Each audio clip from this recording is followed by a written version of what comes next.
Hey guys, what's up? Long time. It's Matt in Japan. Sorry I've been away for a little while. I've been busy with my job and other things, but I haven't forgotten about Transformers, of course. I was in Tokyo over the Christmas break and was looking all over the place for this guy.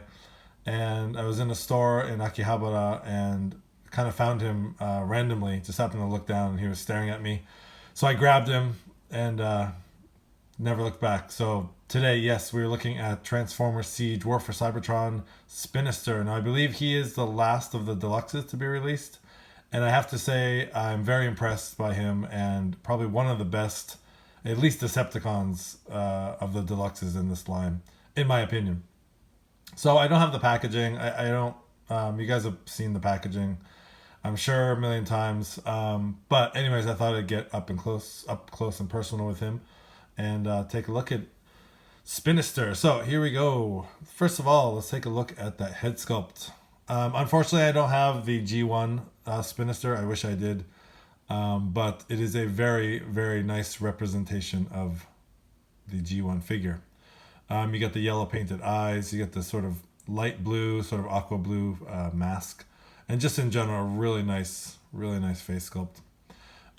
You get the nice Decepticon symbol there going down. You get some paint on his chest with the silver, and a lot of cool little molded detail and paint in there in his torso.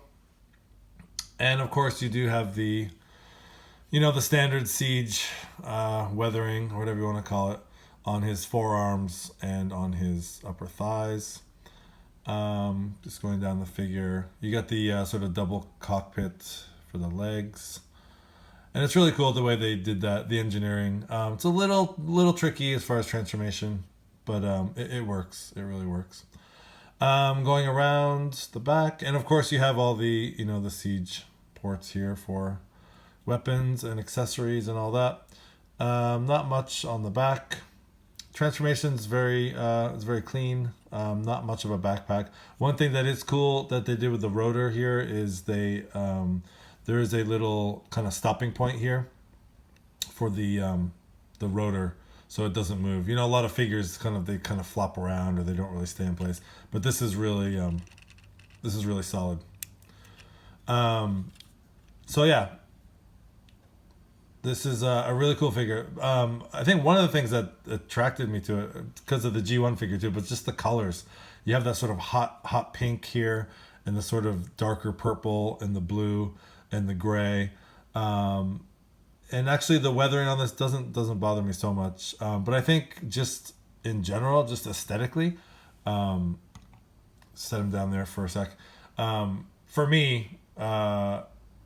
Being an artist as well, I really am drawn to colors. So yeah, the color scheme on this guy is just great. Speaking of funky color schemes, I'm gonna bring in Impactor just for a size comparison. And I found this guy locally, and I did cheat. I did put a Decepticon symbol to cover up the Autobot logo there because I didn't want to buy that 3-pack with the Decepticon Impactor. Basically the same exact figure. So I just decided to put a Decepticon sticker on him and make him a baddie. Anyways, there's not enough Decepticons in my life. There he is as a size comparison. Again, Impactor, great figure. And again, I was attracted to the color scheme there. So there they are, side by side. And let's take a look at Spinister's weapons. He comes with 2 weapons. Very reminiscent of his Target Masters from the G1 toy. Just getting close there on the mold. Some molded detail there. Some nice weapons. And here too, you get the sort of double barrel blaster there. Some nice molded detail. And these can fit pretty much anywhere, as far as the Siege line is concerned. You guys know how to do that. It doesn't. Okay, it kind of fits in there, and this just came unlocked, but it soon locks here. Okay, so it doesn't really fit well. I guess you can fit them laterally here and kind of have them sticking out. They don't fit so well going up and down here. Oh, sorry, I had them in wrong. So you can, there's two pegs. So sorry, I had those opposite. But then again, it's kind of, you know, the hollow side is out. So if you want to kind of flip that around and put it this way instead, it's maybe a little bit better. You don't see that hollow part so much. That's one thing you can do. Obviously, he can hold them as guns. Excuse my band-aids here. It's very dry here in Japan. It's very dry skin every year. So yeah, he can hold them like that. What I like to do actually, it kind of gives him more of like a seeker look, is put it on his forearms. This is the way I usually kind of keep him. So that's kind of like, I kind of like that look. Whoops. These aren't the tightest of ports there. So you can do that. And he has one on his leg on each side here, and nothing really on the back. There is, if you want to pull this out, there are 2 ports there, but they're kind of tricky to get into, so I don't see why you would use those. Anyways, so those are his accessories. And let's take a quick pause and get him into his helicopter mode. Okay, so here we have Spinister in his helicopter mode, and the transformation is, again, it's a little fiddly, little finicky. Eventually everything goes in, except for one thing, and I know other reviewers have kind of complained about this, and that is this bottom, how there's 2 cockpits. There's one that forms the front, and there's one sort of underneath here. If you look here, there's 2 slots here that peg into these 2 posts there.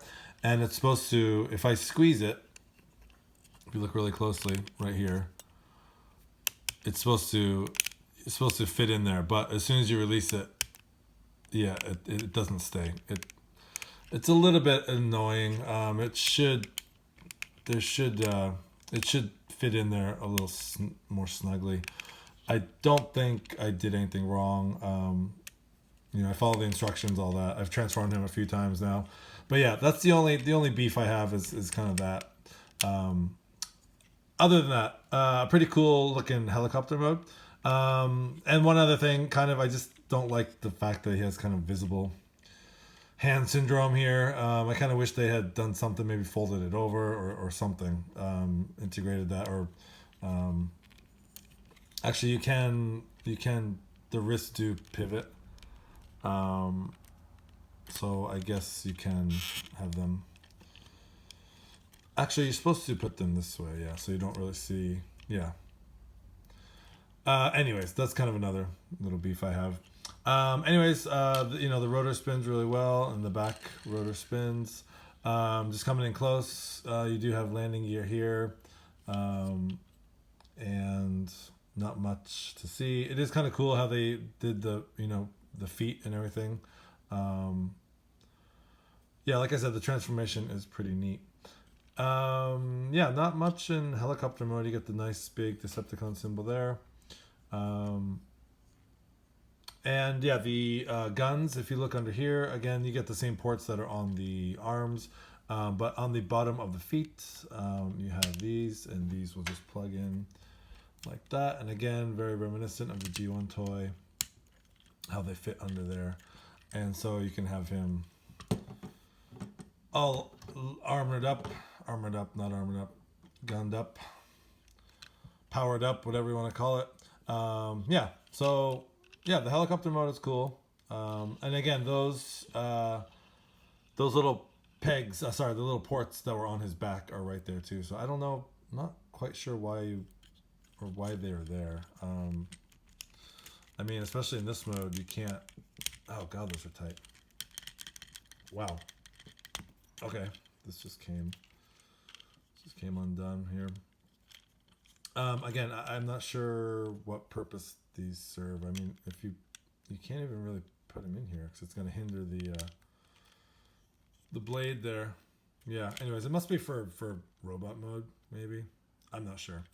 Anyways, one thing I did forget to do in robot mode was the articulation, but he is very, very highly posable. A lot of articulation, and Yeah, overall, this is a great figure.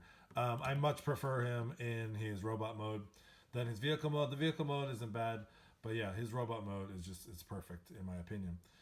So, anyways, yes, great to be back. Thank you for watching. I do have a Cyberverse figure coming today, Clobber, the new. I think it's the Energon armor, Clobber. I'm getting that this evening, so hopefully get a review of that in, and hopefully to bring you some more reviews. I know everyone's just kind of waiting on Earthrise right now. So am I. It's not coming out in Japan till God. It's like I was at a store yesterday and saw posters like June or something or May. Like a lot of figures coming out really late.